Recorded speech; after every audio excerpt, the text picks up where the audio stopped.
Trump is not a total aberration. The seeds of Trumpism have been here for a long time. It doesn't ever repeat itself. What happens is that things that happened in the past continue to echo down through time. Neo-Nazi groups that are here are not exotic implants from somewhere else. There were always sympathizers here. They are very explicitly making a connection with European fascist movements from the 1930s. So that's why some of these white supremacist groups today call themselves neo-Nazis. However you describe these ugly things in the past, whether it's Jim Crow or whether it's British imperialism, whether you call it fascism or not, it has to be dealt with in the present.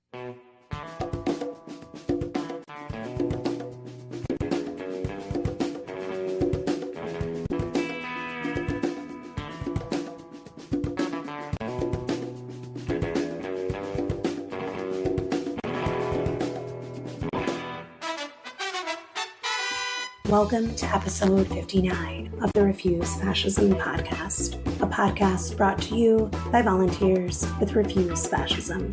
I'm Sam Goldman, one of those volunteers and host of this show. Today, we're bringing you a conversation that Coco, contributing editor of refusefascism.org, recently had with historian Priya Satia about her recent article, Fascism and Analogies, British and American Past and Present, followed by a recent presentation from revolutionary and friend of the show, Carl Dix, on voter suppression, the real stakes of Republic-Fascist war on voting by people of color. Since that presentation, it's come out that this widespread effort to suppress non-Republican votes has in fact been completely coordinated and orchestrated by Heritage Action for America, an organization associated with the Heritage Foundation. There is a conspiracy to undermine elections, and it's being carried out in the light of day by these Republic-Fascist forces. While the ridiculous Arizona quote-unquote recount conducted by a pro-Trump group drags on and Liz Cheney is ousted from her leadership position in the Republican Party, we cannot ignore what is brewing here. The fact that an arch-conservative like Cheney, the daughter of notorious war criminal Dick Cheney, is viewed as disloyal by the Republican Party now shows with crystal clarity what that party has become. It's a fascist organization enthralled to Trump and filled with revenge, with conspiracists like QAnon promoter Marjorie Taylor Greene, not fringe, but their rising stars. Representative Elise Stefanik thanked Trump after winning the vote for the position Cheney was purged from. In her speech, she said one true thing. She said, in reference to Trump, he is a critical part of our Republican team. It's true. Trump is key for the GOP, and all who keep spreading the dangerous delusion that Trumpism is done need to get real. The Republican Party is fascist, getting more so, not less, solidifying around this. Fascists are continuing to organize, and doing so with a trial run behind them. Following the activities of these fascists, understanding what they are doing, why they're doing it, and where this all is coming from, and working to oppose them continues to be critical work. It's the work that every week you are part of when you tune in, spread, and discuss this podcast. With that in mind, we're thrilled to bring this conversation with historian Priya Satia. I'm really pleased today to be talking with Priya Satia. Dr. Satia is the Raymond A. Spruance Professor of International History at Stanford University, focusing on the history of Britain and its empire. She is the award-winning author of the books Spies in Arabia, Empire of Guns, and her latest book, Time's Monster, How History Makes History, which was published in 2020. I really urge our listeners to pick up these books, especially her latest one. I'm reading it right now. They're very valuable and thought-provoking, and I hope that one day you and I can talk again about your books. But today we're going to dig deeply into an article that you wrote called Fascism and Analogies, British and American Past and Present, which appeared in the Los Angeles Review of Books this past March. And again, I urge all our listeners to go and read this article. We'll link to it in our show notes if you haven't read it already, as it delves into some of the very thorny questions that Refuse Fascism as an organization was tackling over the last 4.5 years. So welcome, Priya. Thank you so much for having me on your show, Coco. You begin the article with this controversy, and I'm going to quote from your first paragraph. You wrote, "Comparing Trumpism to 1930s fascism, especially, has struck some historians and political theorists as likely to blind us to the longer trajectories of Trump's reactionary politics, his quintessential Americanness." I really appreciated that you started there because this is a debate that I think has really affected our actions over the last 5 years. It's affected the kinds of resistance we've taken up, the kinds of unity that we forge. And ultimately, right now, I believe it's an open question of whether we've stopped what Trump represents or not. So I wanted to pose the question to you, what role can a fitting historical analogy, for example, Trumpism and 1930s fascism in Germany, what role can such an analogy play in also helping us understand the whole trajectory of Trump's reactionary politics? And I guess another way of phrasing that is, what role can a good analogy play in helping us understand what Trumpism is?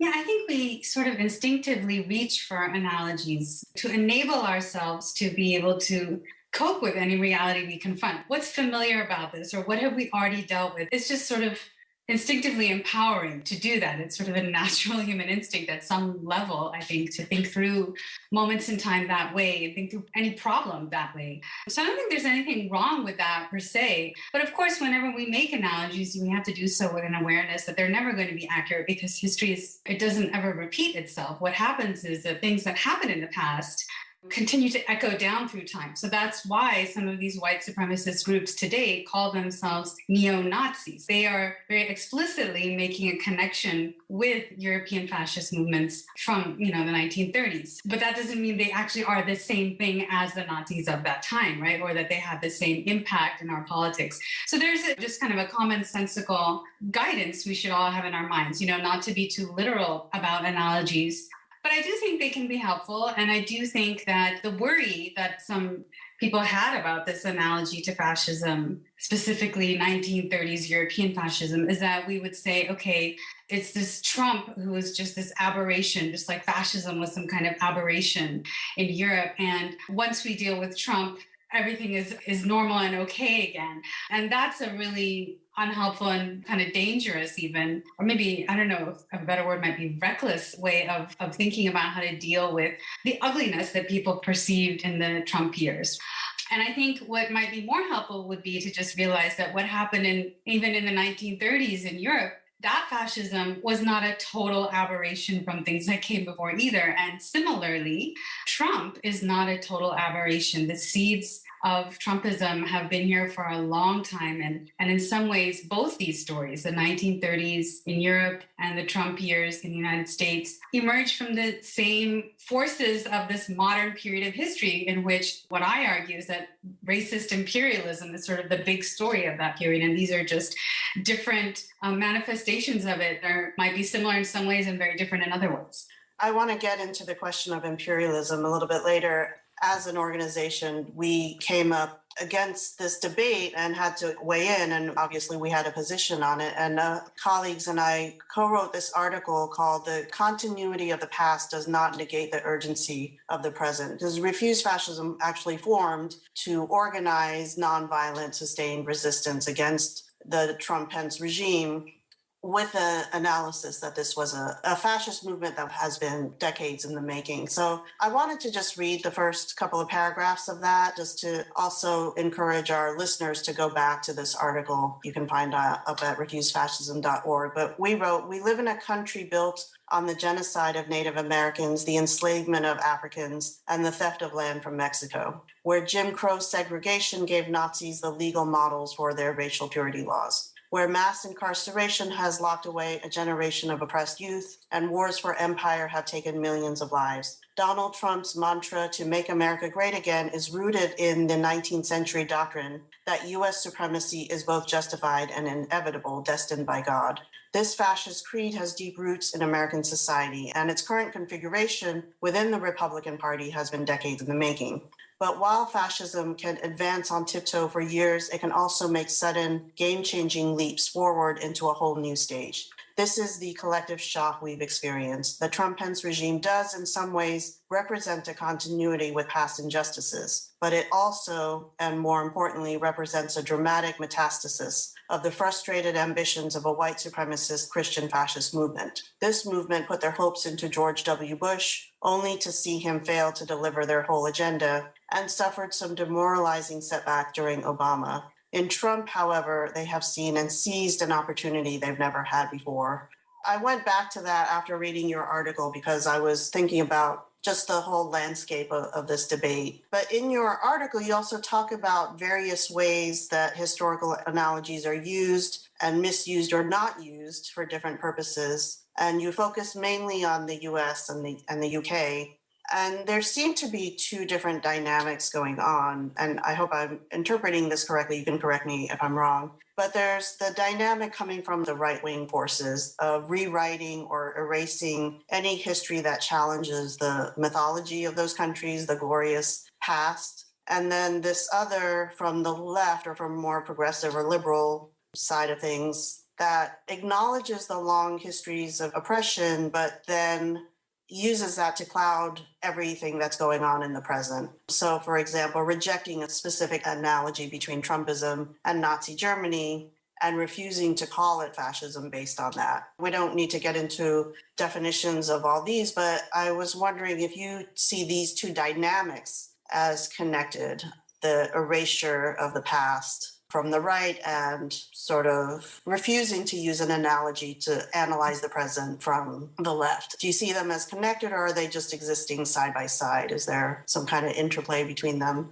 They're definitely mutually reinforcing in a way that's became unhelpful, or maybe still is unhelpful insofar as this isn't still an ongoing debate at some level.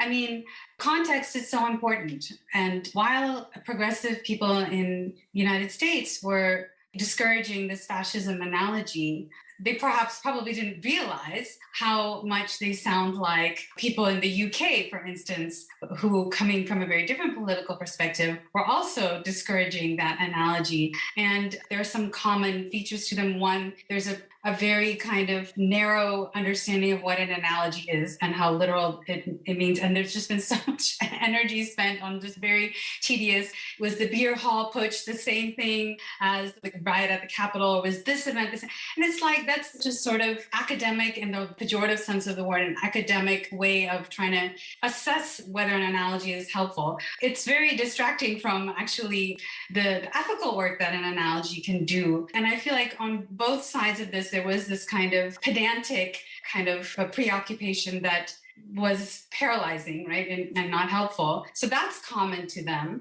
I think there might also be a certain amount of protectiveness just around Nazism and the Holocaust, right, as just very, very singular events that I don't know how conscious that is, but I can see that comes from a well-intentioned place. But I do think that what both sides were missing was that just because, you point out similarities between things doesn't mean you're saying they're actually exactly the same thing. And that however you describe these ugly things in the past, whether it's Jim Crow or whether it's British imperialism, whether you call it fascism or not, it has to be dealt with in the present. And if the word fascism does help some people wake up and say, wait a minute, Black Lives Matter, then that's actually a good thing. That's not a bad thing. Or if it makes museums say, we need to return looted artifacts, that's a really good thing. And so I pointed out the case of a historian at Harvard, Caroline Elkins, who wrote a book about British, basically, concentration camps in Kenya in the 1950s. And she titled the book Britain's Gulag. And that's a very provocative title. It's an analogy, and it worked. I mean, she won the Pulitzer Prize, but much more importantly, all these Kenyan survivors from the camps were able to finally get some form of restitution in the form of civil lawsuits that were launched for the suffering that they endured. So sometimes the analogies, it doesn't mean that those camps were actually the same as the Gulag and that we should now go and check pedantically. She's making a moral point, right? And that's what we need to pay attention to. I think that's really helpful. It seems like both in the US and in the UK, also there's an assumption, and I think you referred to this a little bit in your article, because we defeated the Nazis in World War II, fascism can't happen here. But then you point out that the Nazis themselves learned from American history and the British camps I think during the South African Wars also informed Nazi concentration camps. And I really appreciated this one quote from your article. You wrote, "Rather than anxiously safeguard the empire from Nazi taint, we might more productively reckon with all this imperial past. By condemning its worst excesses, Nazism, slavery, apartheid, we have not only avoided condemning imperialism itself, but have re-legitimized it, as evident, for instance, in the imperial presumption that drove the 2003 invasion of Iraq and the paternalist power dynamic shaping the global response to climate change today."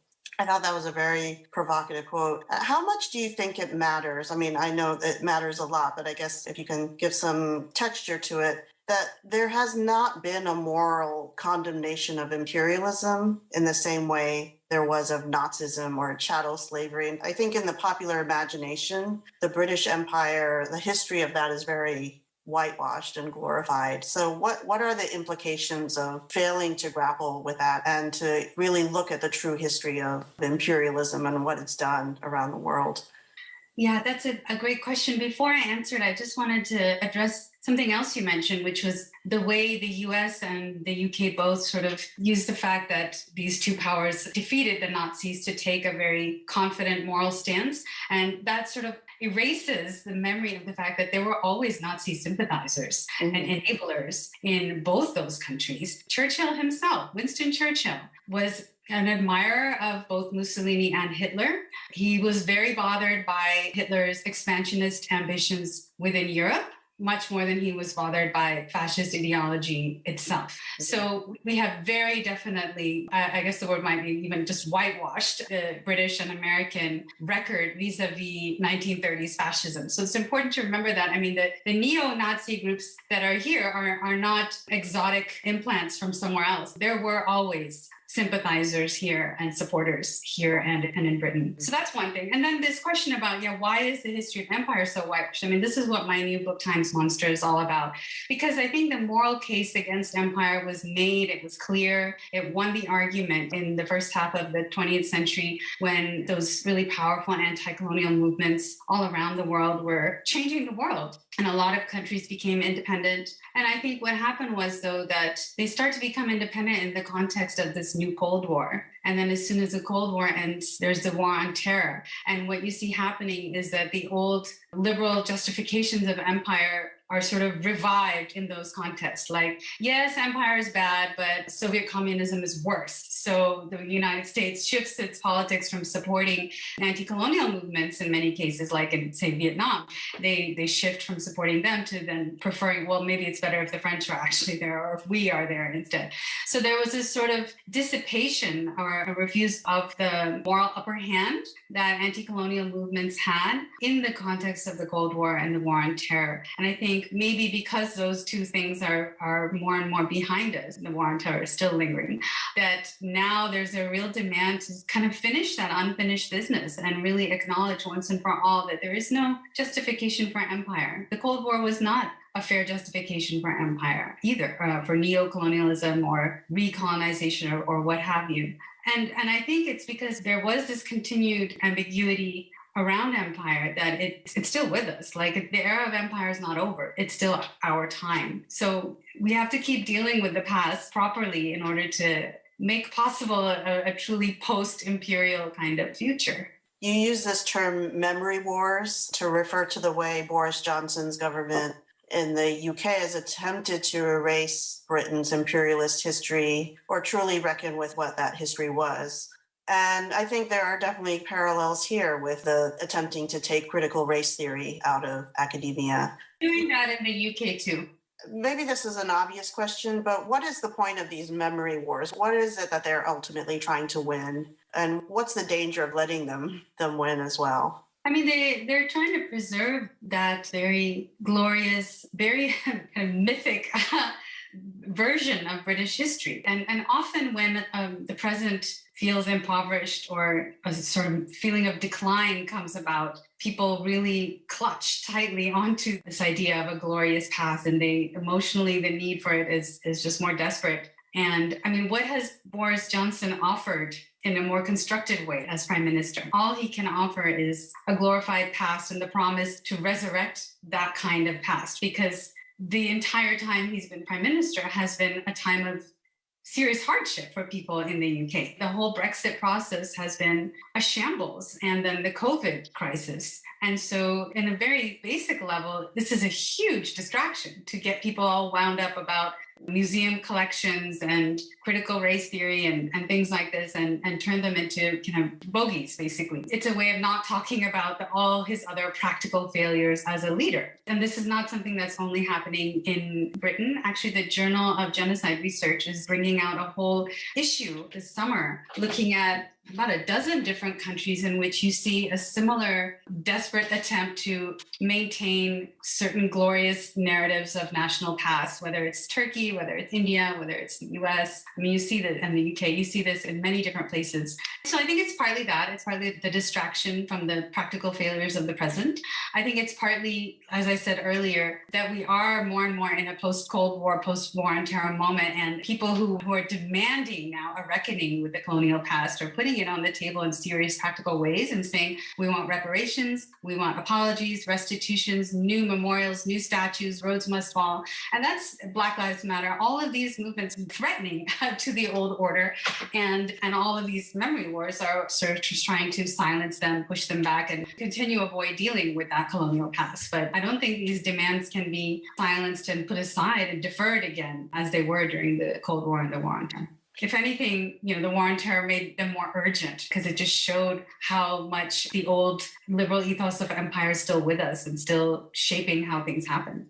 Calling up that mythic past, Jason Stanley writes about that in How Fascism Works, but I think it's very much tied up with the rise in fascism and also trying to cement in that dominance, the white supremacist domination here. And as you said, dealing with the challenges to that power and choosing a path of sort of bludgeoning that opposition in order for them to maintain their power. It's interesting to think of it as specifically, I wasn't thinking of it as specifically a fascist move, just partly because it is so common right now in so many places. I definitely agree that it's a rear guard action of white supremacy, like trying to protect itself, that's for sure. Or in India's case, sort of Hindu supremacy trying to protect itself, and so on in each place.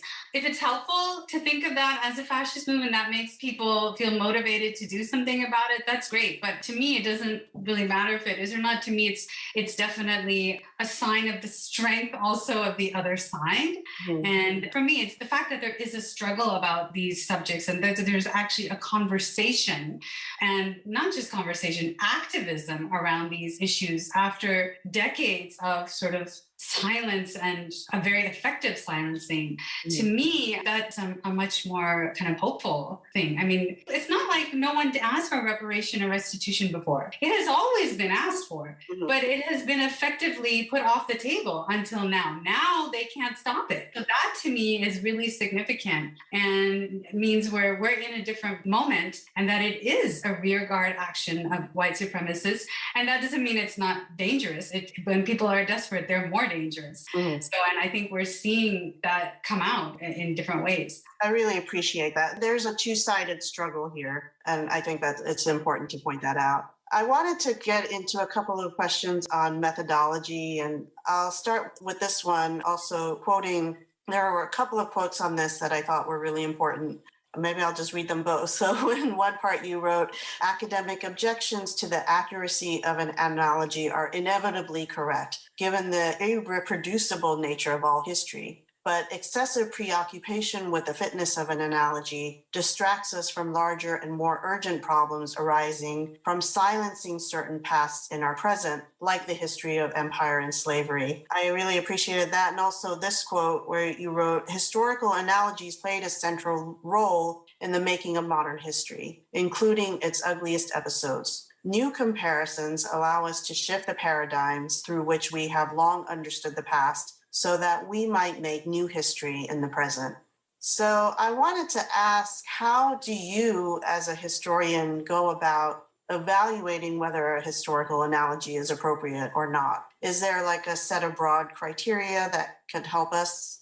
in this debate, or is it just very much a case-by-case basis? I mean, I think where it helps you figure out where you use a comparison to help highlight what's different, then it can be really helpful. That's one way in which analogies can be helpful, just to figure out then to isolate what's particular and new about what's happening in this moment. But in a very different sense, another very different way analogies can be helpful is in the way that book by Carolyn Elkins, The Britain's Gulag, was really helpful, which is by sort of changing the moral terms under which you understand some subject and forcing a moral reconsideration of some subject by shifting it from one paradigm into another paradigm and saying, whoa, doesn't this look different when we put it alongside, under the rubric of Gulag versus when we put it, under the rubric of unfortunate mistake of British Empire. So I think that's a second way in which analogies can be very helpful. And, it's inevitable that we're going to think with analogies. That's what we do as moderns. So we just have to be judicious about how we use them and make sure that the purpose that they serve is ethically defensible. Like if you're using the fascism analogy to say, we want to go back to just how it was under Obama or George Bush or something, I don't think that's a very helpful use of the fascism analogy. But if you're using it to say, let's take a deep dive into all of American history and how it's led to this point and how it even fueled the 1930s European fascism, I would say go for it. Use that analogy. So it's really about what the purpose is that it's serving. I want to go into my last question, which is really about epistemology and truth in this moment that we're in, and which I think is an important part of your scholarship in general. This question of what is true, how do we know what's true, how do we understand reality? And I think this has arguably become the most important question of our time because it affects everything. There's such an existential weight to the question of how do we know what's true? Because rejecting the concept of truth allows very powerful forces to deny climate change. It allows the big lie that Trump won the election. I can only speak for the time I'm in because I'm not a historian, but it seems like we're in this heightened moment of polarization around this question. But at the same time, okay, we have people like Steve Bannon. It's part of their propaganda to flood the zone with shit, right? So that you don't know what's true. But then I think, as you point out in a lot of your research, you don't have to be a Steve Bannon to fall into wanting to believe just convenient truths. And I think the way people have avoided dealing with imperialism is part of that. So I'm not saying it's apples for apples, but I'm just saying that truth denial is not something that only fascists engage in. And I think everyone who cares about truth and thinks truth matters should hold themselves to high standards on this, especially with all of the problems that we're facing. So as a historian, I'm going to lay a lot on you. As a historian, you engage in both narrative and facts to uncover the truth, for example, about the history of the British Empire. So I'd like to hear your perspective on this question, but what can we learn from your discipline as we try to parse out what is true? Well, there's good history and there's bad history, right? Like with there are good doctors and there are bad doctors. So there's some common standards. The work relying on, is it archivally researched? If it's not archival, but even if it's oral histories, whatever the source base is it properly documented, verifiable? Has it been peer reviewed? Does it pass sort of the standards of the discipline? I mean, there are sort of existing mechanisms of quality control in at least scholarly history. You see in the British debates, the kind of loudest voice defending the British Empire is this man who's not a historian, he's a theologian. He should not be listened to, specifically on the very simple grounds that he doesn't know what he's talking about. He's not a historian. So the first thing would be just to listen to real historians who actually know what they're talking about and have met basic disciplinary standards. I think, of course, there's even among works that meet standards, there's going to be a range of disagreement and agreement. And it's a process of constant revision. And you have to think of it for yourself as someone learning about the past and trying to get at the truth, that it's a process, right? It's not once you discover the truth and then you're done. New information comes to light, especially with the passage of time. And you've got to be open to accepting that and then revising your sense of what the truth is as we get distance. Like with the figure of Winston Churchill, we knew certain things about him on his death in 1964. And then now a lot more documents are available. Official documents have been declassified that would not have been available then. And we are obligated to look at them and then write a new account of Churchill in his time. That's a constant process. And yes, it might make you sad to find out that he wasn't, for some people, it's like finding out Santa Claus is not real. It shouldn't feel like that. These are human beings in the past. We're not judging them. We're just finding out more about them. That's okay. It's okay to add more. And it's okay to say what we concluded earlier. We didn't have the complete information then, or we were looking at things through rose-tinted glasses because we were so grateful for the end of the war, or whatever the reason is. So whether we'll actually ever achieve absolute truth and knowledge, I don't think so. I don't think that's a realistic goal, but it should be understood to be a constant process. And there are not two sides to every argument. Sometimes only one side is correct, and the other one is just an opinion that may defy all empirical evidence and fact. You have free speech right to say it, but that doesn't mean it has equal merit. Right. So both these things are true, that getting to the truth is a constant process, but on your way there, that doesn't mean that every opinion or every statement claiming truth has full merit. There's sometimes just one side to the story. I think that's incredibly helpful. I have learned so much from reading your work, and here at Refuse Fascism, our slogan is, "In the name of humanity, we refuse to accept a fascist America." And I think your work has made an important contribution to that ethos, and I hope that you'll keep us on your radar. I know that we'll keep you on ours, and I hope that we can continue to be in dialogue. For our listeners, you can find the article discussed today, Fascism and Analogies, British and American, Past and Present, at the Los Angeles Review of Books. And follow Dr. Satia on Twitter at Priya Satia. That's PRIYASATIA. You should also pick up her books, including her latest, Time's Monster, How History Makes History, wherever you buy your books. That was Priya Satia in conversation with Coco Das. You can find links to her work and the full article cited by Coco in the show notes. Now we'll hear from Carl Dix speaking at an event recently held at Revolution Books in New York City. Carl started by playing a clip from a recording by Bob Avakian talking about the Trump-Pence regime. In this country, with its whole history of genocide, slavery, and racism, any form of fascism, including one basing itself on Christian supremacy, any urge to restore past greatness cannot help but be bound together with white supremacy. The Republican Party has been moving in a fascist direction since the late 1960s, with further leaps since then to becoming more and more openly fascist. And in running for president in 1968, Richard Nixon adopted what has been called the Southern Strategy, which the Republican Party has followed ever since. This is a direct appeal to white supremacy, to the racism of white people, particularly, though not only, in the southern states, who are enraged that black people are not staying in their place.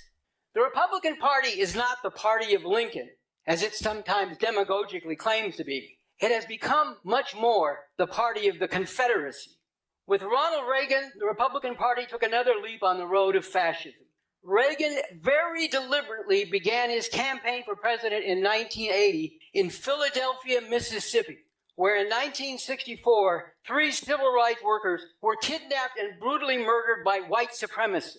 There, in Philadelphia, Mississippi, Reagan proclaimed his support for states' rights, which particularly in the South have long been code words for white supremacist lynch mobism. And after George W. Bush took things still further in a fascist direction, including the open use of torture and the active promotion of Christian fundamentalism, the Trump-Pence regime has made the leap into all-out fascism. There is a direct line from the Confederacy to the fascists of today, and a direct connection between their white supremacy, their open disgust and hatred for LGBT people as well as women, their willful rejection of science and the scientific method, their raw America First jingoism and trumpeting of the superiority of Western civilization, and their bellicose wielding of military power, including their expressed willingness and blatant threats to use nuclear weapons to destroy countries. The truth, another terrible truth that must be faced, is that in the context of profound and acute contradictions that are asserting or reasserting themselves in ways that are tearing at the very fabric and deepening crack in the foundation of this country, at the same time as the American empire is facing serious challenges internationally, fascism is one possible resolution of this on the terms of this system and its ruling class, even as this is a horror for humanity. I wanted to start off with that and to trace that direct line. 1866, Memphis, Tennessee. Some police clash with recently demobilized black soldiers. Enraged that these black men did not stay in their place, mobs of white police and civilians rampaged into black neighborhoods, massacring people, burning down houses, burning down schools, burning down churches. 46 black people were killed, more than 100 were injured. And every single black school and black church in the area of Memphis was burned to the ground. Again, 1866, the New Orleans Massacre. There had been an attempt to form a new state government for Louisiana that was going to accept the results of the Civil War, the dissolution of slavery, and grant black people voting rights. There were some former Confederates who were deathly against that. They held a rival convention that didn't accept any of that. Then a protest of that was mounted by mostly black people. These former Confederates rampaged through black neighborhoods. They massacred 34 black people, injuring more than 100, and that's according to the official results. Other observers said that that was a great undercount. Then 1873, Colfax, Louisiana. A new Reconstruction government had been put together, and it held power, and black people had numerous positions in that new government. Some former Confederates and KKK members very much were against that. They stormed the courthouse where this government was seated, overwhelmed the militia, which was mainly black former Union soldiers, took 50 of them, at least 50 of them, prisoner, and then executed all of them. The reason I say at least 50 is that it was impossible to get an accurate count because many of the bodies of the black people who had been murdered were thrown into the Red River that ran near Colfax, or thrown into mass graves. This is the history of this. And I haven't exhausted it. There are many more that I could talk about, but I don't have the time to do that. That's the only reason I'm not doing that. Now let's fast forward some. I'm not going to walk us through the whole history. Let's fast forward up to the 1960s, where there was massive mobilization by black people to regain the right to vote that they had been granted after the Civil War but lost with the overthrow of Reconstruction. Numerous protests happened in the South. This was a righteous fight, but there was also a whole lot of resistance. Mention was made in the clip by Bob Avakian of something that happened in Philadelphia, Mississippi in 1964. 3 civil rights workers were kidnapped by the authorities and then released to a white mob led by the KKK that killed all 3 of them. Goodman, Cheney, and Schwerner were, I believe, the names of the people. And again, that's not the only time that happened. There were many more such murders. There were also massive attacks, like the attack on the people who were marching in Selma, Alabama, trying to cross the Pettus Avenue Bridge, who were attacked by mounted state police, assisted by mobs of whites, and beaten viciously. Again, this is the history of this country. Now let's come up to today. Because today we have a wave of voter suppression. Laws, 247 laws have been introduced in more than half of the states across the United States going at the right to vote. What do these laws raise? Well, one thing they target is early voting, and especially early voting on Sunday, because they have literally are like stuck pigs when they hear the idea of souls to the polls, which is black churches mobilizing black people on Sunday to go vote. And often it takes the form of a march. Well, they hate that. They want to try to cut that out.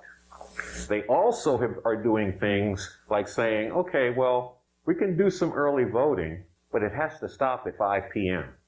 It can't go later than that.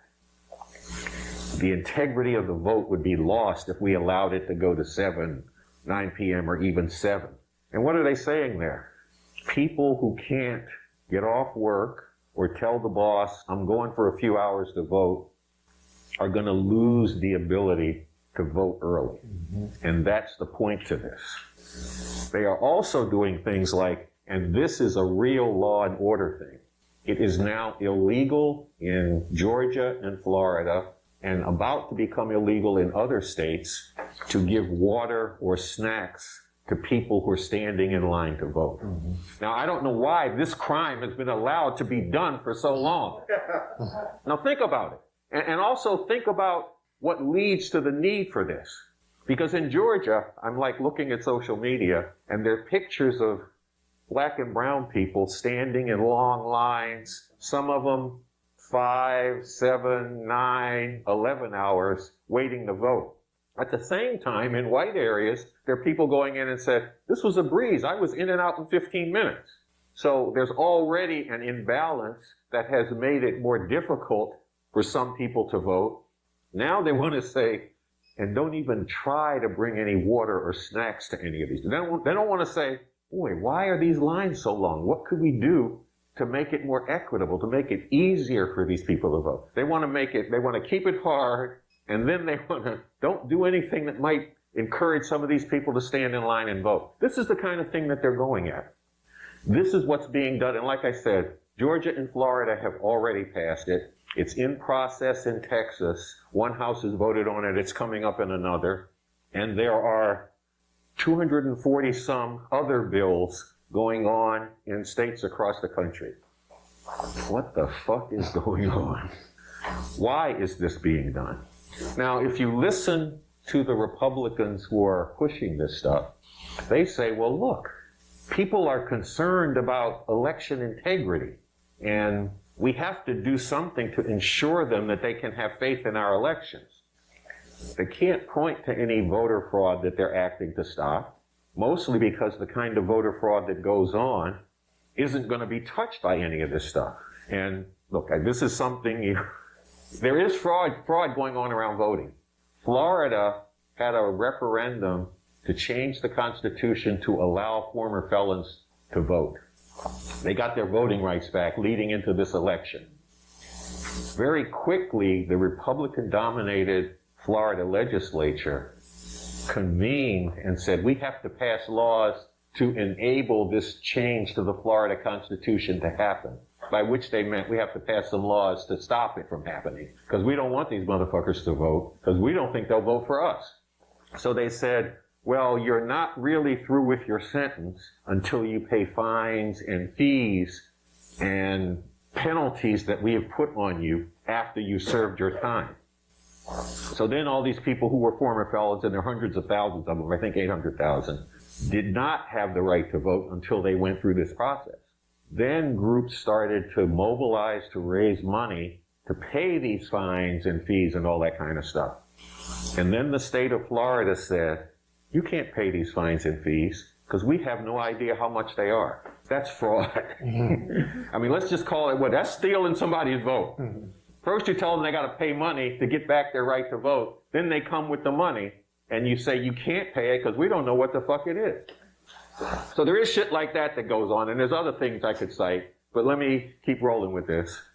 They are going after things that are not happening. People have not been fraudulently voting early. People have not been fraudulently dropping their ballot in. They have these, I forget what they call them, the box that the drop box. You can drop your vote in. There's no evidence of any significant voter fraud, and not much evidence of any voter fraud happening that way. But that's what these laws are aiming at, and it is all aimed at making it more difficult for people who are likely not to vote for the Republicans to carry this out. Now, this is obviously being done to marginalize the opposition to the Republican, to marginalize the Democrats, make them less of a factor in states that the Republicans control. But there is much more behind that than this. And I'm going to touch on something which I really encourage people to check out. There's a New Year statement by Bob Avakian. A new year, the urgent need for a radically new world and for the emancipation of all of humanity. And he talks about what's behind it by getting into the dramatic shifts in the position of black people since World War II. How they've gone from sharecroppers on plantations in the South, migrated across the country, became factory workers in the factories all across the country, and then saw those factories disappear as they moved around the world, which meant there were large numbers of people who were in these urban areas with no way to legitimately support themselves and raise families. And the system had to deal with this. And the ways that they have dealt with it, and there are differences in how to best do it, but the ways that they have dealt with it have included prisons, police, punishment. That has been a key part of how they deal with it. Again, Avakian goes very deeply into this. I just wanted to touch on that in this statement. You can get it at revcom.us, or you can get it right here at this bookstore. That was Carl Dix. You can find a full recording of that event and other interesting author events at revolutionbooksnyc.org. Follow Carl on Twitter at Carl_Dix. Thanks for listening to Refuse Fascism. If you want to help the show, it's simple. You can rate and review us on your listening platform of choice. And of course, subscribe so you never miss an episode. You can also share your comments, ideas, questions, or lend a scale by tweeting me at SamBGoldman or email SamanthaGoldman@refusefascism.org. Special thanks to all of you who have contributed in support of the show at refusefascism.org. Ship in via Venmo, refuse-fascism, or Cashapp, refuse fascism, and let us know it's off of hearing this podcast. Thanks to Richie Marini, Coco and Luna Thorne for helping to co-produce this episode. Until next time, next Sunday, in the name of humanity, we refuse to accept a fascist America.